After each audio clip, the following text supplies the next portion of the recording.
আজি আমি যোৰহাট, গোলাঘাট, শিৱসাগৰ আৰু চৰাইদেউ জিলাৰ জিলা আয়ুক্ত, আমাৰ ডিষ্ট্ৰিক্ট কমিশ্যনাৰ, বিভিন্ন চাৰ্কুল অফিচাৰ আৰু আমাৰ আসাম ষ্টেট ডিজাষ্টাৰ মেনেজমেণ্ট অথৰিটিৰ সৈতে জড়িত বিষয়াসকলৰ লগত আমি বানপানীত ক্ষতিগ্ৰস্ত হোৱা লোকসকলক কেনেকৈ সহায় কৰিব পাৰি সেই বিষয়ে আমি পুংখানুপুংখ আলোচনা কৰোঁ।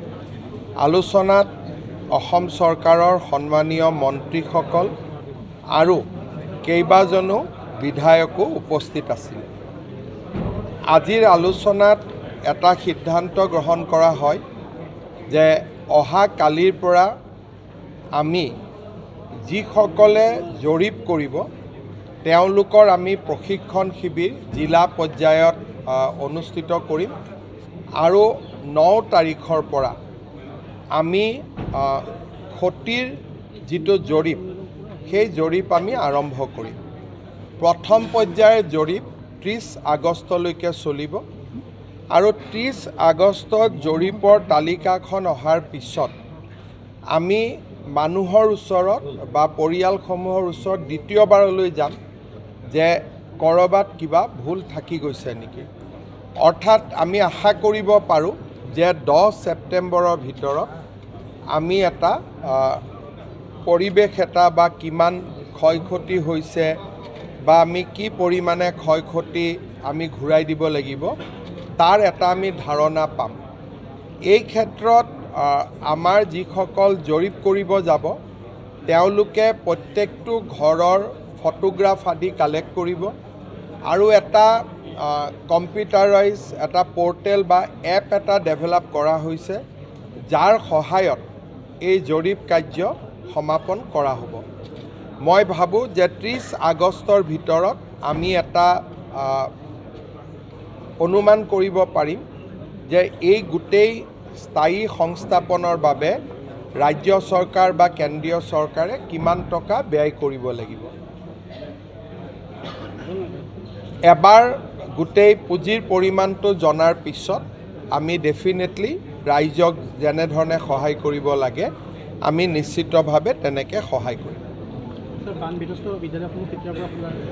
বানবিধ্বস্ত বিদ্যালয়সমূহক প্ৰাৰম্ভিক মেৰামতিৰ কাৰণে যোৱাকালি আমি 2 লাখ টকাকৈ দিছোঁ। যিসমূহ বিদ্যালয় একেবাৰে খুলিব পৰা অৱস্থাত নাই তেওঁলোকে কাষৰ বিদ্যালয়ত ছাত্ৰ ছাত্ৰীখিনিক টেগ কৰি ল'ব পাৰিব। আমি ইনস্পেক্টৰ অফ স্কুল আৰু DO সকলক নিৰ্দেশ দিছোঁ। আদাৰৱাইজ 10 তাৰিখৰ পৰা শিক্ষা গ্ৰহণ আৰম্ভ কৰাৰ বাবে আমি নিৰ্দেশ দিছোঁ। কিন্তু ধৰি ল'লোঁ যে এখন বিদ্যালয়ত একেবাৰে যোৱাৰ অৱস্থা নাই, তেতিয়াহ'লে তাৰ কাষৰ বিদ্যালয়খনত বৰ্তমান ছাত্ৰ ছাত্ৰীসকলক একেলগ কৰি শিক্ষা বিভাগে পঢ়াৰ ব্যৱস্থা কৰিব। ইউনিফৰ্মৰ কাৰণে আমি পুঁজি ইতিমধ্যে পঠিয়াই দিছোঁ। গতিকে অলৰেডি স্কুলবিলাকৰ হাতত দুযোৰ ইউনিফৰ্মৰ চৰকাৰী নৰ্মছ মতে যি পাব লাগে তাক মুখ্যমন্ত্ৰী সাহায্য পুঁজিৰ পৰা ইতিমধ্যে দি দিয়া হৈছে। হায়াৰ ছেকেণ্ডেৰী, ডিগ্ৰী আৰু পষ্ট গ্ৰেজুৱেট এই তিনিও প্ৰকাৰৰ ছাত্ৰ ছাত্ৰীৰ কাৰণে 1000 টকা, 2500 টকা আৰু 5000 টকা ইতিমধ্যে মুকলি কৰি দিয়া হৈছে আৰু তেওঁলোকৰ বেংক একাউণ্টত যোৱাকালি ট্ৰান্সফাৰ হৈছে আৰু এই দুইটা কাম চিফ মিনিষ্টাৰ ৰিলিফ ফাণ্ডৰ পৰা কৰা হৈছে। আৰু এই চাৰিওখন জিলাৰ 768খন বিদ্যালয় 93খন বিদ্যালয়ক 2 লাখ টকাকৈ ইতিমধ্যে যোৱাকালি দিয়া হৈছে। যোৰহাটৰ কথা এটা কওঁ, এই কৃত্ৰিম যিটো বানপানী ছাৰ 19 জুলাইৰ ভিতৰত 4 আগষ্ট এতিয়াও ছাৰ 2 নম্বৰ ব্ৰাহ্মণ গাঁৱত 30 ঘৰ ডুবি আছে। চাওক, এই প্ৰশ্নটোৰ উত্তৰ দিলে খুব দিগদাৰ আৰু মানুহ বা ৰীল বা ফেচবুক চবে মোকে কালিৰ পৰা গালিৰ পৰা আৰম্ভ কৰিব।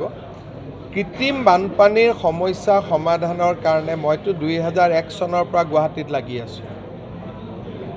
তাত বিভিন্ন ধৰণৰ সমস্যা থাকে, যেনেকৈ আগত এডোখৰ মাটিত পানী লৈছিল, কিন্তু মাটিটো মেদি পট্টা, এতিয়া তাত বিল্ডিং হৈ গ'ল, পানীটোৱে যোৱা ৰাস্তা নোপোৱা হৈ যায়। ড্ৰেইন আমি বনাই থাকোঁ, ড্ৰেইনসমূহ পৰিষ্কাৰো হৈ থাকিব লাগিব। কেতিয়াবা ড্ৰেইন পৰিষ্কাৰ নহ'লে পানী ওলাই নাযায়। পৰিষ্কাৰ কৰিব গ'লে দেখা পোৱা যায় যে হাজাৰ হাজাৰ বটল, হাজাৰ হাজাৰ ঘৰুৱা সামগ্ৰী তাত পৰি থাকে। কৃত্ৰিম বানপানী ৰোধৰ ক্ষেত্ৰত চৰকাৰ আৰু ৰাইজ একেলগে থিয় হৈ কাম নকৰিলে এই সমস্যাৰ সমাধান বহুত জটিল। যোৰহাটৰ বিষয়ে মই নাজানো, যোৰহাটৰ সমস্যাটো মই আয়ুক্ত মহোদয়ক কৈ যাম চাবৰ কাৰণে, কিন্তু গুৱাহাটীত মই সদায় দেখোঁ যে আমিয়ে ক্ষতিগ্ৰস্ত, যে পানী আমাৰ, মই বেলেগ সময় নকওঁ, মই মোৰ মালিগাঁৱতে কওঁ, পানী উঠে, কিন্তু মালিগাঁৱতে আমি বটলবিলাক আকৌ আমি নলাতে পেলাই আছোঁ। আমি জানো যে ইয়াৰ নলাত বটলটো পেলোৱাৰ কাৰণে অহাকালি মোৰ ঘৰতে পানী হ'ব। পানী হোৱাৰ পিছত আমি সকলো আমাৰ খং উঠে, কিন্তু পানী নহ'বৰ কাৰণে যে বছৰটো আমি নলাটোত একো নেপেলাওঁ, সেইখিনি কাম কৰিবৰ কাৰণে ৰাইজৰ মাজত এটা সজাগতাৰ প্ৰয়োজন। যোৰহাটৰ সমস্যাটো মই নাজানো, যোৰহাটৰ বিষয়ে ডিচিক মই কৈ যাম চাবৰ কাৰণে, কিন্তু মই গুৱাহাটীৰ ৰেফাৰেঞ্চতহে এই অৰ্ডাৰটো, এই কথাখিনি কৈছোঁ। মানে মই ক'লোঁ ন, নলাও আমাৰ ইঞ্জিনিয়াৰসকলেই বনায়, খুলিব নোৱাৰে, নলা কালভাৰ্টবিলাক খুলিব নোৱাৰা যায়, কোনোবাটো কালভাৰ্ট খুলি থাকিলে আকৌ বন্ধ নহয়গৈ।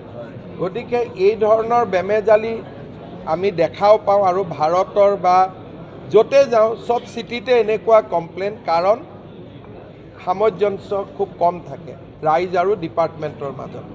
ধৰক এতিয়া এখন আমাৰ খোলা আছে, মেনহোল এটা আমি খোলা থৈছোঁ, ৰাতিয়ে আমি নজনাওঁ, কিন্তু 4 দিন পিছত কোনোবা যেতিয়া পৰে তেতিয়া এটা ইছ্যু হয়। সেইকাৰণে মই ডিচিবিলাকক কৈছোঁ যে মেনহোল আদি থাকিলে লগে লগে যাতে আমি খবৰটো পাওঁ তাৰ ব্যৱস্থা কৰিব লাগে। কণ্ট্ৰেক্টৰবিলাকক কাম দিয়া যায়, তেওঁলোকে নলাটো পৰিষ্কাৰ কৰিব, মেনহোলটো খোলা কৰি থৈ যাব।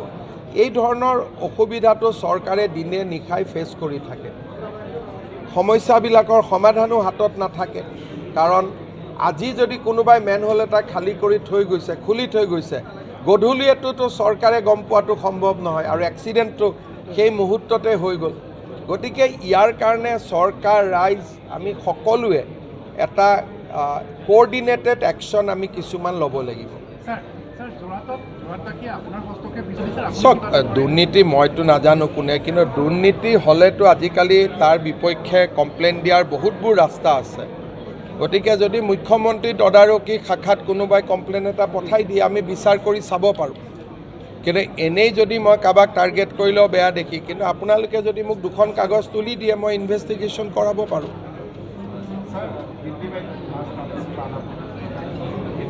आज हम लोग जोरहाट, शिवसागर, सरायदेव 4 बान प्रभावित जिले के अधिकारी का साथ हम लोग बैठे, कैसे असेसमेंट किया जाएगा, कैसे लोगों का पास सहायता पहुंचा जाएगा, उसका बारे में हम लोग डिटेल डिस्कशन किया। एक एप्लीकेशन भी डेवलप किया गया है, कैसे हम लोग ऑनलाइन पोर्टल में डेटा को फिट करूँगा। कल जिला में ट्रेनिंग होगा, परसों से 9 तारीख से हमारा सर्वे स्टार्ट होगा। पहला फेज़ का सर्वे हम 30 अगस्त तक कंप्लीट करूँगा, और आगे जाके 10 सितंबर तक सूची को हम लोग फाइनल करूँगा।